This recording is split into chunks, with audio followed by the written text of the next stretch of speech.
Yo, yo, yo, yo, yo, what up, what up, what up? It's your girl V-Henny, man. You already know the vibes. Welcome to the Artistry, where we talk shit about music, entertainment, and the everyday struggles. And you know how we do, man. We always have a dope guest in the building. We have New York City's own singer, songwriter, rapper. She's just doing amazing things. We got your girl, Barbie Levine.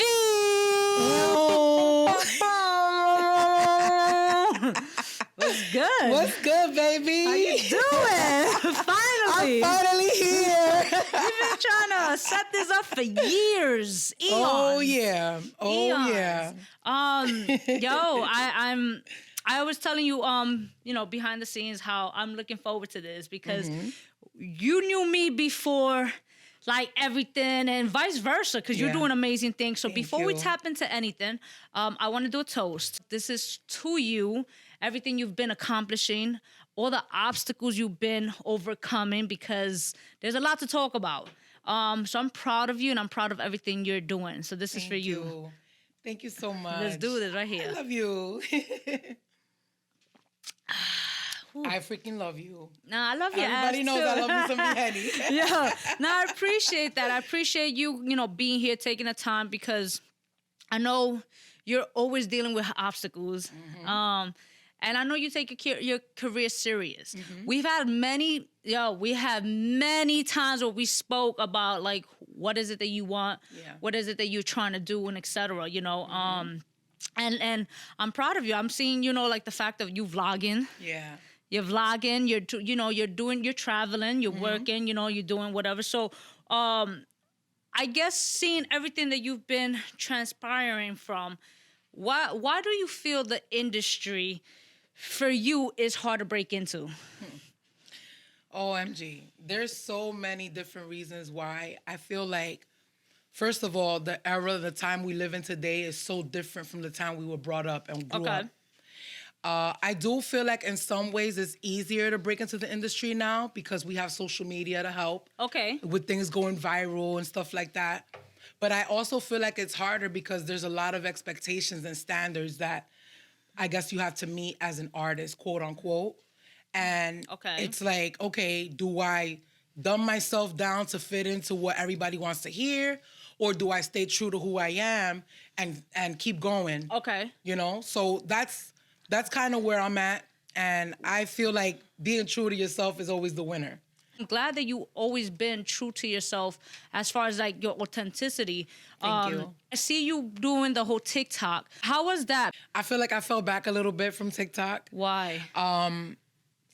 So I kind of like went to Instagram because I actually get paid to do reels on Instagram. Yes. So I feel like if I'm getting paid on Instagram, why not do it on Instagram and not TikTok?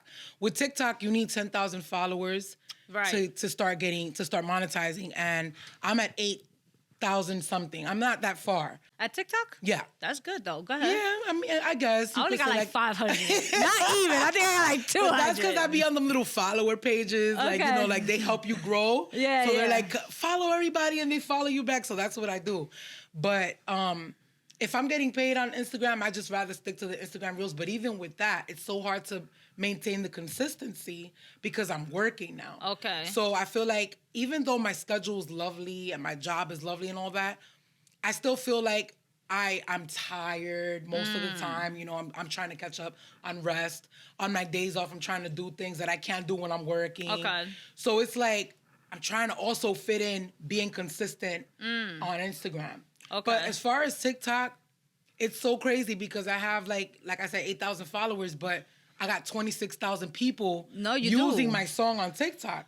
So how do I get those 26,000 people to follow me and like, hey, I'm the one that, hey, it's me. I'm body positivity. Like, follow me. Consistency. Because I thought I'm gonna keep it a stack. Like, I know I'll give it to you. Like TikTok, it is a lot of work.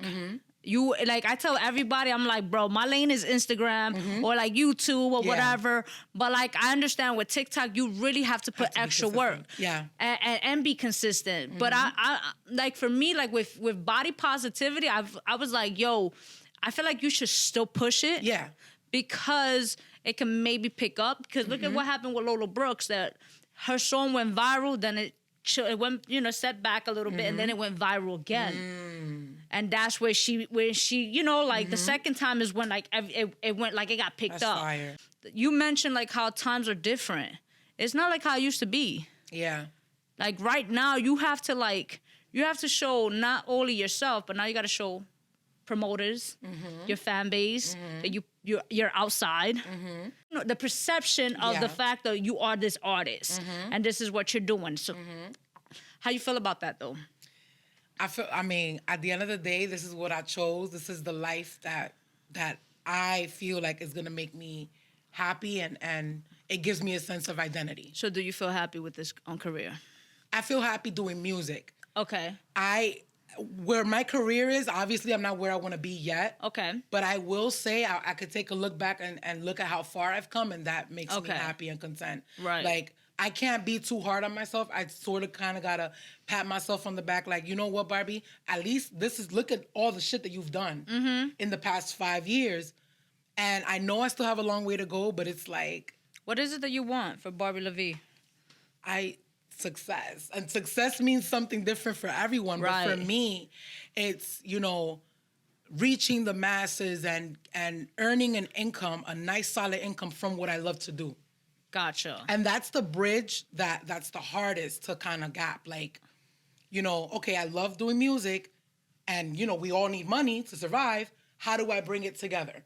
Because I make money from my music, but not a substantial amount to live. Yeah, right. That's why I'm working, So it's like, that was the goal. I quit my job and I was out of a job for 2 years. Yeah. Just to go hard with the music. What is it that you learned from that experience? Ooh, that's a good conversation.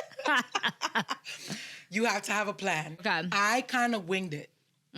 But I'm glad that I winged it because it shows that I have perseverance. I have a lot of faith, not only in God, but in myself. And because of that faith, it carried me over for 2 years. No job. That's not easy. It's not. I managed with... I had side hustles. I had merchandise. I had OnlyFans. I had freaking... You had OnlyFans? Yeah, I still have OnlyFans. What you was doing at OnlyFans? I still got OnlyFans, boo. That's my pocket change. You gotta do what you gotta do. Honestly, I don't go all out with OnlyFans because that's not me. Okay. Like, if I could, I don't knock the girls who do it. Get your money how you get it. Right. But my main thing is music and the artistry, and I don't want that to kind of commingle with my music. I just do like lingerie. Okay. I see a little nip slip here and there, but it's just sexy but artsy. You know what I appreciate about you, Barbie, is the fact of how you are very transparent and with like not only yourself, but with even being like an advocate for like the plus size women. Yeah. And you know what I love about it is because like I was always a chunky girl, right? When I was rapping, like we had to have this image. And it's like, and it's so unhealthy how we can get, right? So it's like where I'm at now, like I already know I'm a thick ass chick, whatever, right? Like, and I'm proud of who I am. Okay. But like looking at you, how you're very confident with yourself. Yeah. You're proud with how you carry yourself and just how you speak, and you're there for other plus size women. Yeah. It's dope because again, this industry can put you in a place of like discomfort. Yeah, absolutely. When did you start feeling confident and comfortable within your own skin? When I was a teenager. When I was a teenager going into my 20s, I feel like, especially where I grew up in Dykeman. And in Dykeman is very, there's a lot of them, it's a little DR, a lot of Dominicans. Yeah.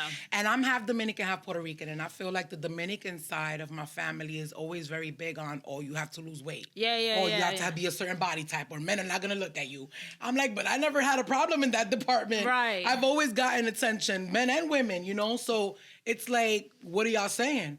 But then the Puerto Rican side, they're more like, you look good just how you are. Okay. So growing up with that is like weird, in a Puerto Rican household, but a Dominican neighborhood. Right. So what I ran into a lot was like men that would be ashamed of being attracted to me. So they would like front like, put me on with your homegirl. Give me her number. Then they find out my homegirl got no personality. They really fuck with me, but they can't do that in front of their boys. Yo. And I'm like, okay, so you want to talk to me on the low? Nah, no thank you. Right. If you can't flaunt me, then I'm good. I'm good. Just how gay men, I know a lot of gay men where they'll say, I do not want a man that's still in the closet because Absolutely. I came out the closet. I agree. Right? I agree. So why would I be with a guy that's an undercover fat girl lover? Like, nah. I'm if done. You can't flaunt me, then no. I never heard of that. An undercover. Wait, say that again. An undercover fat girl lover. I'm loving it, bro. No, but it's facts. Yeah. Due to experience, I'm sure you probably dealt with a lot of insecurities, and battling that. Absolutely. Like, don't get me wrong. I'm human. We all have insecurities Right. and stuff like that. I can honestly sit here and tell you that probably my least favorite part of my whole body is my belly. Because that's like what sticks out the most. But guess what? I have this belly. Right. So I got to just dress myself up and make myself look cute regardless. I can't get rid of it from today to tomorrow. If I really don't like it, what I got to do is work on it so that it could disappear within a year or embrace it. So did you start embracing it with your music right there and then, or did that take time? I feel like I've embraced it before my music. Okay. Before I even started writing. But when I started to write music and I noticed like what I was writing about, I'm like, yo, why don't I write about something that kind of like makes sense where people could resonate with? Yeah. Let's write about loving and accepting yourself and embracing yourself, right. Because that's something that I stand for. And not for nothing, even before Body Pause, a lot of people used to reach out to me like, yo, I love the pictures you take. You inspire me. Right. You make me want to wear less clothes or take these pictures. And I'm like, yo, that's so dope that I could do that for people. So now that I put the music in there, it's like, yo, that's even better because music is universal. That shit has a way of just getting around the world. This is when we had conversations, I was like, yo, like, know your lane. Yeah. Know your niche, where it's like, because you know how to, you are an influencer as well. As much as, I always tell people like, yo, master one and then do the rest, right? Mm-hmm. But you really are an influencer. Yes, you are an artist, but you're influencing and inspiring so many people to be confident within their own skin. And I find that to be beautiful. I'm being honest. And it's not like, so let me ask you this though, because aside from being an advocate for plus size women, just being a woman in the industry. Talk about it. What are some challenges you feel like you had to face really made you feel like, yo, I don't even know if I want to be in this industry? I still contemplate that today. As a woman? As a woman, I still contemplate it today because it's like, I know this is what I want to do. Right. I know this is my passion, this is my love, this is my baby. Can't nobody take this away from me. I always say, I'm going to be a 90-year-old woman rapping like... Ella le gusta. Gordita with my fucking teeth falling out.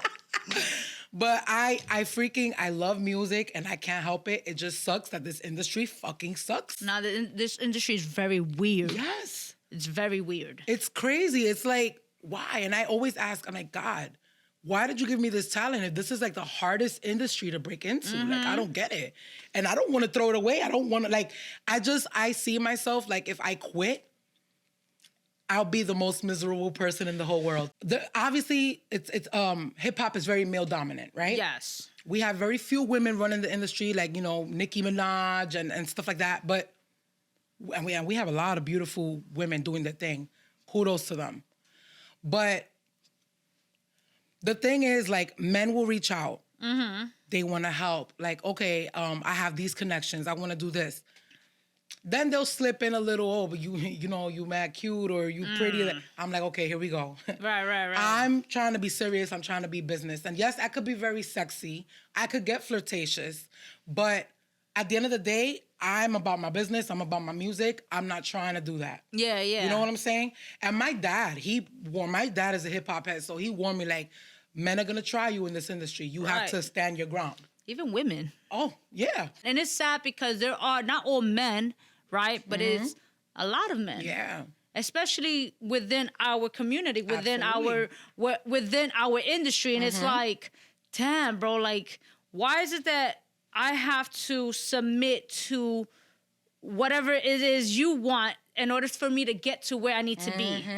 You know, and it's like, that's trash. Then they make you feel like, oh, you're not serious because how far are you really willing to go for your career? No, bullshit. I don't gotta take that. And then I've had like men question like, you know, I've had crazy comments on my Facebook.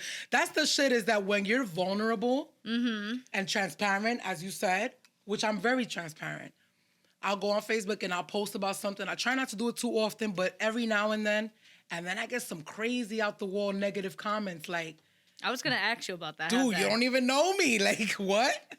I was gonna ask you about that because no, you are right.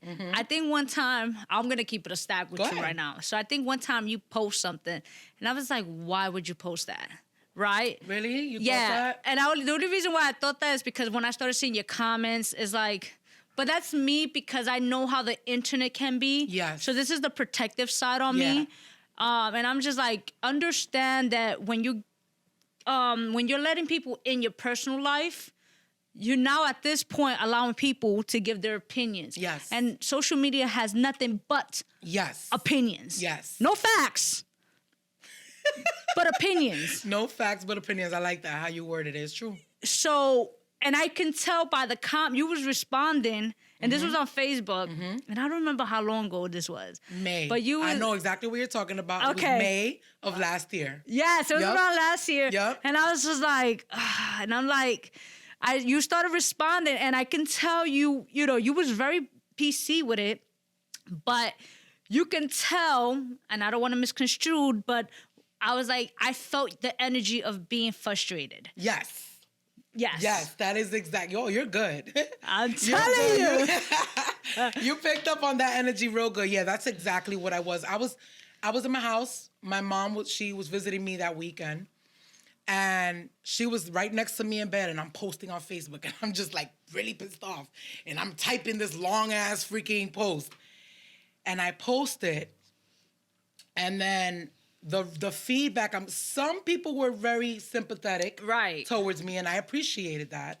Some people reached out to me privately with some really beautiful words, encouraging. And then some people that I was so unexpected, like friends of mine, came at me. And I'm like, whoa, where did this come from? Right. What? But you know what? It was this learning experience. Right. I needed to do that to see, like, who's who and who's thinking like what, and that was really difficult for me. I could imagine. How do you go about, because like from what I see from that time to where we're at now, you still are transparent. So how do you transmute those negative comments, you know, from that negative to that positive?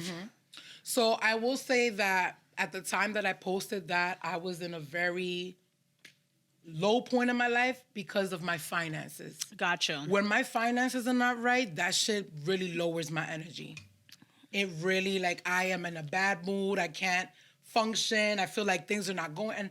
And like I said, I have a lot of faith because God has shown me over and over again, the universe has shown me over and over again, you always get what you want, just it's a matter of time. Yeah. Like, you're gonna be fine, just chill, Barbie, chill. Like, stop worrying. And the thing is that even though I have that in the back of my head, like, oh, it's gonna work out, it's gonna be okay, I'm still human. Yeah. So I still, like, freak out, like, oh my God, what am I gonna do? Like, how am I gonna get this? So with that particular situation, it was an interview with a network. Right. That they reached out to me via Instagram. They wanted to interview me, and they said, we've interviewed Nicki Minaj. I did my research, and I saw that they did. Okay. They interviewed her before she blew up. Okay. I'm like, yo, how dope is that to be interviewed in a show where Nicki Minaj was interviewed? That's fire. Like, okay, I'm with it. He said, okay, this is the fee, you know, sent me the email. And I said, I don't got that right now. You know, I'm just keeping it real. I don't have it right now. So I was very open with him, and I said, listen, I'm not working right now, so I may not be able to take this opportunity. He said, no, I still want you to take the opportunity. Pay me at the end of the month. How dope is that? Yeah. I'm like, yo, what? I still get to go on the interview, I still get to do it, and I pay him later? Perfect. So I did everything on my end to try to get that money, and my side hustles wasn't hustling. I'm like, what the fuck is going on? And I'm like, damn, I don't want to ask for help. Like, I hate asking for help. No, I get it. I hate it. But so I've done it. in that way. Like, go on Facebook and see who's willing to help. Not reaching out to people personally because I don't know what people got going on in their personal lives. Right. So I'd rather just put it out there. And if somebody can help me, great. If nobody can, it's okay. But at least I tried. I put it out there. And that was what happened with that. But with that, I got frustrated because he reached out to me. He's like, hey, this is your deadline. If you can't pay me, we're going to take down the video. I'm like, fuck, I got to get this video. It didn't work out. Okay. It didn't work out, but it's okay. You know, like it happens in the industry. Right. I was like, all right, that's a little L I took. It is what it is. Do you feel like you have the support that you anticipate? I do and I don't. Why you don't? I don't because I feel like with my very last post, with your very last show, I couldn't believe that only one person bought a ticket. And so many people said, I'm coming to that show on Wednesday. Mm-hmm. I'm like, why do I only have one ticket purchased when like 5, 6, 7 people told me I'm coming to the show? That doesn't make sense. So that frustrated me. Went on Facebook. I said, okay, let's go. I got 16,000 followers on Instagram, 5,000 on Facebook. I can't get 10 of y'all to come out? Are you serious? Right. 10? That's what percent of the following? No, you're right. You know what I'm saying? Come on. It's not a lot. Granted, it was a Wednesday. All people that showed up for my show had to work. Some of them came straight from work. And they still came. Right. You know what I'm saying? So there's no excuse. If you want to be somewhere, you'll be there. Absolutely. You know what I'm saying? Agree. So I feel like in that sense, it's like, damn, come on, y'all. I'm not asking for a lot. Just come out. I'm not gonna make y'all sad. Like, y'all just come out. Why you think though, like, it's hard for people to come out? I don't know. People are just so flaky. Whereas like it is complicated, but what is it that you, like, not you per se, but what is it that you're not doing that, are you just reaching out to just those that are close to you? Or are you reaching out to every 16,000 people you have following you on Instagram? That's a good question. That's a great question. And I'm going to tell you why. Because it's tricky with social media. What I do is I'll post on my story. Okay. I'll post on my posts. Mm-hmm. I'll make reels about it. I post on Facebook. And I feel like for some weird reason, even though I have a higher following on IG, I have more engagement on Facebook. On Facebook, okay. Yeah. It's like more personal. Okay. So I try to, spam it on my Facebook and stuff. I don't like to reach out to people individually because I always get disappointed. Mm-hmm. People be like, yo, reach out to me personally and I'll be there. And I do it and they don't show up. Right. So I'm like, you know what? No, I'm posting it on my page. If you don't see it, you don't see it and that's it. Gotcha. But I do feel like you're right in a sense. Like maybe I need to look for another way to get it out there because it's not working on social media. You just got to learn not to take it personal. I have this fear of being the annoying artist. But this is like... I know. You gotta do it. As much as we love our jobs, right? Because this is our job. Mm-hmm. This is our job. We are, in a sense, as much as a lot of artists don't want to accept it, unless you're signed, let's just keep it a stack. Unless you're signed or you got a big budget, you got to sell yourself. This is sales. Mm-hmm. And unfortunately, you got to move in either a passive-aggressive sales move tactic, or you just got to be aggressive with it, and just not personalize it. Right. And I only say that because I know how much you work. Yeah. Let me ask you this, Barbie. Do you want to stay independent, or are you looking to get signed? Or, partnership? I feel like there's benefits to being signed, but there's also benefits to being independent. Absolutely. I feel like either or, whichever one works for me, I'll take it. Okay. But if I do, eventually somebody's going to come hey, I want to sign you. I have to make sure that contract works for me. I agree with you, yes. And that's that. I don't mind. I'm not against getting signed, but I know that with being independent, everything got to come out of pocket. You really got to have the financial backing. You do. And if it's not you personally, you have to have people that believe in you, that are willing to put that up. Mm-hmm. So that when we all win, we all eating. Exactly. You feel me? And I've always been a kind, generous person at heart. So it's I'm not asking for a lot. If y'all help me, we all gonna eat. I'm not gonna just dip on y'all. Okay. But I don't have that team. I can't fucking. It's I've been through shit with teams too. I talk about that on my vlog. I be scared to join teams because I feel like not everybody's on the same page. I take this shit serious. Yeah. This is not a game. This is not a joke. This is not a hobby to me. This is my life. So when I see that people are playing or they're not on the same level that I am, I'm like, nah, I'm just going to do it by myself. But let me ask you this. Do you feel like when it comes to teams, do you feel like you're giving out the energy to them as well as a team player? You know what happens when I join teams? And I could honestly say, like, the 2 teams that I was a part of, I took a lot of control. And I wasn't even the CEO of the team. I didn't make the team. But I'm just a boss woman. Like, I take a lot of control. I take initiative. I hold conference calls with the teams, design logos. Like, I do a lot of shit. Right. Book shows for us. Like, I do a lot. Even if I got to come out and support, I'm not a part of the song, I'm not a part of the video, I'll still be there. But then when it turn it around, comes to me, everybody got an excuse. Right. You know what I'm saying? And I got tired. I grew tired of it. I was like... You know how they always mention how, like, back then, the women didn't really support each other. And now it's more like women empowerment. Do you feel like that's true? Or you still feel like it's flaky? I feel like over the years, it's gotten a little bit better. Okay. With women empowerment. I do see a lot of females in the industry working together. And I love to see that. Okay. You know, as opposed to being catty, like I'm better than her in competition. Right. Like, it's like, for what? Like, I could shine, you could shine, we could all be in the room and shine. Like, what's the problem? Right. I feel like there's no competition. The only competition is with myself. Okay. For me to get better every day. That's my competition, is me. When I look in the mirror, okay, how can I be better tomorrow? I don't need to compete against the next woman because at the end of the day, you may have something I don't have and I may have something you don't have. We could learn from each other and we can inspire one another. Okay. And that's the beauty of collaborating. Okay. So I do feel like there's a little more women empowerment in the game now. Okay. I do. Okay. Is it where it needs to be? Not necessarily, but it's gotten better over the years. Okay. What is it that you've learned within your growth from 2014 to where you're at now? A lot. If you want things done right, you got to do it yourself. Don't be afraid to ask for help, though. Okay. So it kind of contradicts, but it kind of goes hand in hand because it's like you do have to work alone when it comes to a lot of aspects of being an artist, but you also need help. You can't do everything yourself.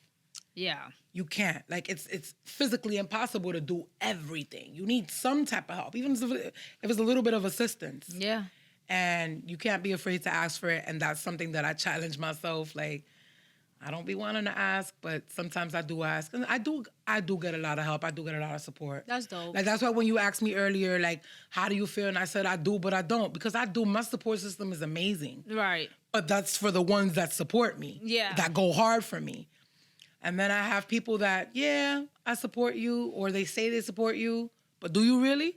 The beauty to it is that you do know and you recognize those that do support you, yes. Which those are the ones you really have to cater to in a sense. Yeah. Because when you get to that level, they're still going to be there. Yeah. Then eventually everybody else will follow. Oh, God, yeah. You know, and it's always like that. Yeah. You know, I know you have a single. So my latest single that I dropped last year was Lovesick. Yes, yeah. Yes, Lovesick. I love it, by the way. Thank you. What are your next moves? I'm trying to dibble and dabble into everything. Okay. I do want to work on a drill record. Okay. Like my little cousin. Okay. Shout out to my little cousin Jasleen, Jazzy Jazz, been hounding me. When are you going to get on the drill? And I'm like, I'm going to get on the drill. Relax. I need the right content. Okay. You know, I'm looking for the right beat. But I do want to get back into my writing. I haven't wrote since Lovesick. And that was February of last year. So literally it's been a year since I wrote a full song. Okay. All I've been doing was like freestyles and shit like that. But a full song I haven't wrote since Lovesick. And that came from pain and experience. Which those are the best type of music. Yeah. No offense. I'm just saying. You're right. Those are. Have you dropped the dembow? Gordita is the only dembow that I've dropped. Okay. It's in my EP. I hadn't dropped it as a single. It's a part of my EP. Okay. Go Big or Go Home. And I did want to do a video for it. But I wanted to go to DR to do it. Gotcha. So now I got my passport. Now I could definitely go to DR and do it. I think you should. I like that track. I like that track. Thank you. That's what I'm saying. What's dope about you, you're very versatile. So, you know, the fact that, like I said, I can see you more in the lane of like pop, you know, from your English to your Spanish. So it's definitely dope. I see a lot for you. Thank you. When was the last time you did something for the first time? The last time I did something for the first time. That's a great question. What did I do for the first time? I'm thinking sexual right now. Like, what? Listen, it doesn't matter what it is. I'm like, wait. I just like sexual. Last artist told me, the last artist, he was like, I got my ass ate. I was like, Yo! I ain't knocking it. It is what it is. You understand? Like, I eat ass. Ain't no shame in my game. You understand? Yo. I would say, you know what? I'm not trying to snitch on myself. I would say it was a few months ago. It definitely was something sexual. What was it, like 5 months ago? And it was that he entered the back door before he entered the front door. That's it. Oh, okay. Yeah. And I don't really like, I'm not really big on Was it anal. raw or spit involved? Any like lubricant or was it like dry? Like what? Nah, it was like the spooning position. Like, and I was like, well, it's right there. Well, might as well. Like, yeah, that was crazy. I mean, he's the first guy. That's, I don't even like anal. You know what's crazy though? Like I was telling people, like stuff like that, like anal or like getting your assy, like your ass is really intimate. Dead ass B. But the ass is a very intimate like thing. So for you to really allow somebody to do that, like you really had to have like some sort of like, you know what? I fucked with him. We don't really talk no more, but I mean, know how it is. I know how it is, but I mean, at the end of the day, was it an experience that you'd be like, I think I'll do it again? Nah? You don't care for it? There's some women who like it, who love it, should I say. I'm not big on anal. Like, okay. I have to, for me to allow you back there, I have to really be feeling you. Gotcha. It's the same thing with head. You're not getting head from me if I'm not digging you. I get it. You know what I'm saying? I gotta really be into you. No, I get it. I'm a lesbian, so head is a must. I hear you. Not because you be having some lesbian be like, I don't give head. I'll be like, wait, so what do you do? So what the fuck do you do? You know what? We got to keep it very PC right now. Because if not, cancel coach is going to be like, what you mean? Oh, my God. But Barbie, I want to just say thank you for your time. Thank you. I can definitely see you doing a lot. Like you said, create a plan. I gotta make. I gotta. You're doing it though. I feel like you're doing it. Thank you. The fact that you never gave up and you're here, that says a lot. Thank you. For those who are watching, where can they find you? Where can they find your music? All that good stuff. So my name is Barbie LaVie. I'm Barbie LaVie everywhere. That's BarbieLavie. If you find me on Instagram, you'll find me everywhere because I have a link tree that links to Facebook, TikTok, SoundCloud, my vlog. I have a vlog on YouTube. I haven't vlogged recently, but I'm going to pick that back up very soon. And you find me from Instagram, you'll find me everywhere else. And y'all already know the vibes, man. It's your girl, V-Henny, man. Tap in. There's no reason why you shouldn't be following her. All her information will be in the description box below. All you have to do is click on it, follow her, all that good stuff. And there's your girl, again, V-Henny, the Artistry Show. And we're out. Rock out with your cocks out. Jam out with your clamor.